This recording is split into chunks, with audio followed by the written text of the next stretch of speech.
उत्तर प्रदेश में 69,000 सहायक अध्यापकों की भर्ती के लिए थर्ड काउंसलिंग का अंतिम रूप से आवंटन सूची जारी कर दिया गया है।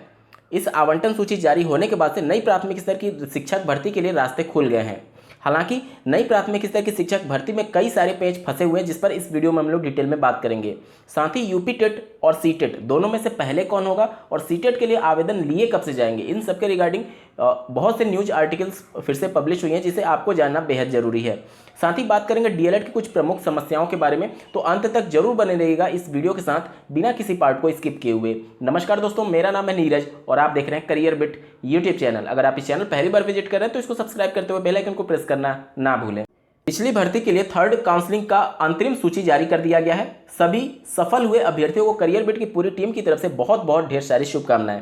यहां पर 6,696 सफल अभ्यर्थियों की लिस्ट जारी की गई है। अगर सरकार चाहती तो थोड़ी सी ट्रांसपेरेंसी ला सकती थी इन सभी सफल अभ्यर्थियों की अंतरिम गुणांक को भी इस चार्ट में मेंशन कर करके। अगर कट ऑफ की बात की जाए तो ओबीसी के लिए कट ऑफ 66.49 गुणांक गया हुआ है। जनरल की बात की जाए तो 66.92 और एससी की बात की जाए तो लगभग 60 के आसपास गई है। यहाँ पर ये ऑफिशियल न्यूज नहीं है, अभ्यर्थियों के द्वारा जो डेटा बताया जा रहा है उसके अनुसार अंतरिम रूप से किस अभ्यर्थी का चयन हुआ उसके आधार पर ये अनुमानित डेटा है। अभी पीएनपी की तरफ से, सीआरटी की तरफ से या फिर बेसिक शिक्षा विभाग की तरफ से कोई भी ऑफिशियली अनाउंस नहीं किया गया है, लेकिन इतने ही के आसपास गया हुआ है। अगर आपका चयन हुआ है तो आप कमेंट करके बता सकते हैं, और अगर आपका नहीं भी हुआ है तो भी आप कमेंट जरूर करिएगा कि कितना आपका अंतरिम गुणांक था।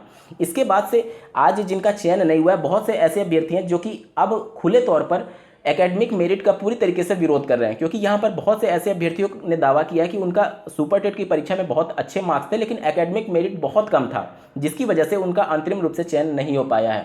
और एकेडमिक मेरिट को लेकर के लगातार सोशल मीडिया पर ये चीज़ें चलती रहती हैं कि आने वाली शिक्षक भर्ती से एकेडमिक मेरिट हटना चाहिए। दोस्तों, आप लोग का क्या कुछ सोचना है, एकेडमिक मेरिट जुड़ना चाहिए या फिर नहीं, कमेंट करके जरूर बताइएगा। अनरिजर्व कैटेगरी के 2833 पद थे, जिसके सापेक्ष 2257 सामान्य श्रेणी के अभ्यर्थी चयनित हुए हैं, और ओबीसी कैटेगरी में 1571 पद थे, जिसके सापेक्ष 2147 अभ्यर्थी सफल हुए हैं। यहाँ पर 576 जो अधिक आपको दिख रहा है वो ओबीसी कैटेगरी के अभ्यर्थी थे, लेकिन उनका अनरिजर्व कैटेगरी में चयन हुआ है।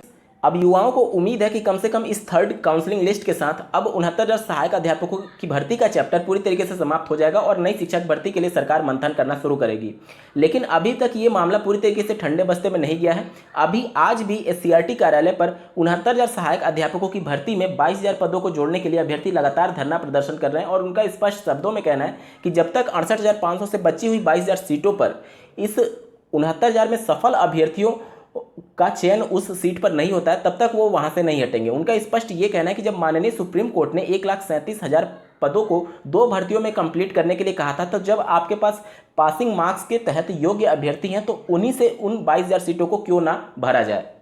वहीं बात कर लें वर्ष 2011 में बीएड और टीटी पास अभ्यर्थी, जो कि उस समय की तत्कालीन सरकार के द्वारा 72,825 सहायक अध्यापकों के पद के लिए विज्ञप्ति जारी किया गया था और उसमें आवेदन किए थे, और अब वो ओवर एज हो चुके हैं। उनकी लगातार ये मांग है कि माननीय कोर्ट के द्वारा यहाँ पर वर्ष 2017 में सर्वोच्च न्यायालय ने सरकार को आदेश दिया था कि अब तक हो चुकी नियुक्तियों को सुरक्षित रखते हुए 7 दिसंबर के विज्ञापन पर भर्ती शुरू कर सकती है, लेकिन न्यायालय के निर्णय के 4 साल बीत जाने के बाद भी सरकार ने उसके लिए कदम नहीं उठाया। यहाँ पर इन अभ्यर्थियों का स्पष्ट शब्दों में ये कहना है कि अगर आगामी विधानसभा चुनाव से पहले वर्तमान योगी आदित्यनाथ की सरकार हमारे लाखों बीएड टेट 2011 पास अभ्यर्थियों की पीड़ा नहीं सुनती है और 7 दिसंबर 2012 के विज्ञापन पर भर्ती नहीं शुरू करती है, तो उनके सामने एक बड़े आंदोलन के सिवा और कोई रास्ता नहीं बचेगा, क्योंकि चुनाव के बाद नौकरी मांगने पर सिर्फ लाठी और मुकदमे मिलते हैं। हमारी अनदेखी का खामियाजा आने वाले विधानसभा चुनाव में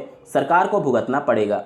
तो देखिए, 2022 विधानसभा चुनाव का वर्ष है और इसके मद्देनजर सरकार किसी को भी नाखुश नहीं करना चाहेगी इस समय। तो अब देखना होगा कि सरकार इन सभी परिस्थितियों को किस प्रकार से सामंजस्य बैठाती है और किस प्रकार से आने वाली शिक्षक भर्ती के लिए रास्ते निकाले जाते हैं। वहीं बात कर लें उत्तर प्रदेश के बेरोजगार युवाओं के द्वारा लगातार ट्विटर पर सरकार को घेरने की कोशिश की जाती है और रोजगार की मांग की जाती है। इस पर उत्तर प्रदेश के पूर्व मुख्यमंत्री श्री अखिलेश यादव जी के द्वारा ये कहा गया है कि भाजपा की गलत नीतियों की वजह से उत्तर प्रदेश में बेरोजगारी बढ़ी है। वहीं प्रदेश के वर्तमान मुख्यमंत्री जी के द्वारा ये स्टेटमेंट दिया गया है कि प्रदेश के युवा अब नौकरी के पीछे नहीं भागते हैं। ये स्टेटमेंट दिनांक 23 जून 2021 का है, आप देख सकते हैं स्क्रीन पर।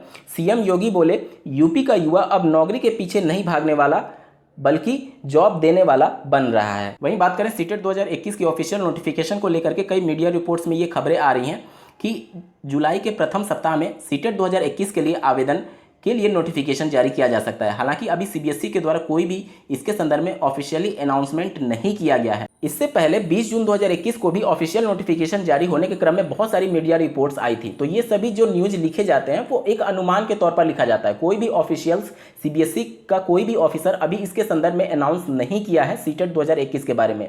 और जिस प्रकार से चीज़ें चलती रहती हैं लगातार, जो पिछले वर्षों में सीटेट की परीक्षाओं के लिए नोटिफिकेशन जारी होते रहे, तो उसके आधार पर अगर आप मानेंगे तो अगस्त या फिर सितंबर में सीटेट 2021 के लिए नोटिफिकेशन जारी हो सकता है, जिसकी परीक्षा दिसंबर में होना प्रस्तावित होता है प्रत्येक वर्ष। और अगर आपका प्रश्न ये है कि यूपी टेट की परीक्षा पहले होगी या फिर सीटेट की, तो 100% ये तय है कि यूपी टेट की ही परीक्षा पहले होगी, क्योंकि यूपी टेट के लिए यहाँ पर शासनादेश जारी कर दिया गया।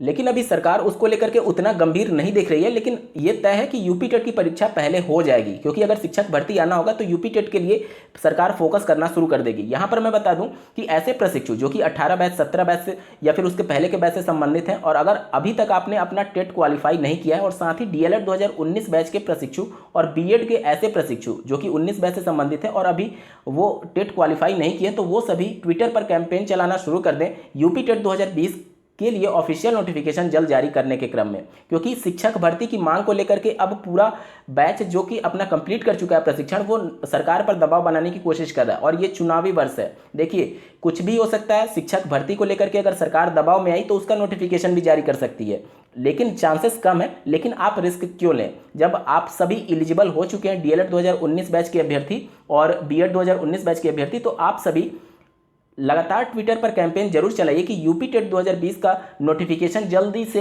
आउट किया जाए और आप सभी इसमें सम्मिलित होकर के अपना टेट क्वालिफाई कर लीजिए, ताकि बाद में कभी शिक्षक भर्ती का विज्ञापन आता है तो कम से कम आपको टेंशन नहीं होगा कि इसके बगैर आप उसमें सम्मिलित नहीं हो पाएंगे। बात कर लेते हैं डीएलएड की कुछ प्रमुख समस्याओं के बारे में। तो यहाँ पर अभी डीएलएड सत्र 2021-23 में एडमिशन का प्रोसेस स्टार्ट नहीं किया गया है। इसके बीच में कुछ निजी डीएलएड संस्थानों के द्वारा अपनी सीटों को सुरक्षित कराने के लिए यहाँ पर न्यूज़पेपर में आर्टिकल पब्लिश कराई जा रही है, जिसे आप स्क्रीन पर देख पा रहे होंगे। यहाँ पर अभ्यर्थियों से अपील की जा रही है कि जो अभ्यर्थी किसी संस्थान में अपना सीट सुरक्षित करना चाहता है तो वो संस्थान में उपस्थित होकर के इसके संदर्भ में सूचना दे सकता है। यहाँ के डाइट प्राचार्य के द्वारा ये जरूर निजी डीएलएड संस्थानों से कारण बताओ नोटिस जारी करना चाहिए कि जब तक एडमिशन का प्रोसेस स्टार्ट नहीं हुआ है, काउंसलिंग प्रक्रिया भी शुरू नहीं हुई है, तो फिर इस प्रकार का आप प्रलोभन अभ्यर्थियों को क्यों दे रहे हैं। आप किसी भी निजी डीएलएड संस्थान के प्रलोभन में मत आइए। इस टाइप की जो भी चीज़ें होती हैं भविष्य में आपको समस्या हो सकती है। जो भी आप एडमिशन लेना चाहते हैं तो पूरे फुल प्रूफ प्रोसेस के साथ ही एडमिशन लीजिएगा, अन्यथा की कंडीशन में डीएलएड एक ऐसा कोर्स है, बाद में क्या होता है 2 साल, कई बार ऐसे देखने को मिले हैं कि अभ्यर्थी का 1 साल कंप्लीट हो जाता है तब उन्हें पता चलता है कि उनका एडमिशन ही सही तरीके से नहीं हुआ है। तो इन सभी चीज़ों से बचने की जरूरत है और पूरे प्रोसेस के तहत ही आप जाइएगा। और दूसरी बात यह है कि अगर आपको डायरेक्ट एडमिशन भी लेना होगा तो उसके लिए जब पीएनपी ऑफिशियल नोटिफिकेशन जारी करती है तब वो डायरेक्ट एडमिशन जो होता है वो मान्य होता है। इसके पहले डायरेक्ट एडमिशन का कोई भी प्रावधान डीएलएड में नहीं था। तो जब तक पीएनपी सीईआरटी की तरफ से कोई ऑफिशियली न्यूज अनाउंस नहीं होती है तब तक आप इन सभी के प्रलोभन में आने से बचें। वहीं आज दिनांक 26 जून 2021 को ट्विटर पर लोगों के द्वारा एक कैंपेन चलाया गया है पुरानी पेंशन को लागू करने के संदर्भ में। यहाँ पर एक आर्टिकल आप देख पा रहे हैं, नई पेंशन स्कीम इतनी अच्छी है तो सांसदों और विधायकों पर भी लागू किया जाए। स्क्रीन पर आप देख पा रहे होंगे hashtag we want old pension. इस हैशटैग के साथ लगभग 1.5 मिलियन ट्वीट्स अब तक हो चुके हैं। इसके अलावा हैशटैग पुरानी पेंशन बहाल करो, इस हैशटैग के साथ भी लगभग 1,33,000 ट्वीट्स किए जा चुके हैं। ये ज्वलंत मुद्दे हैं, इस पर सरकार को बात करनी चाहिए, जिस पर सरकार पूरी तरीके से चुप्पी साधे हुए हैं। दोस्तों, इस वीडियो को देखने के लिए आपका बहुत बहुत धन्यवाद। भगवान करे आपका दिन शुभ हो।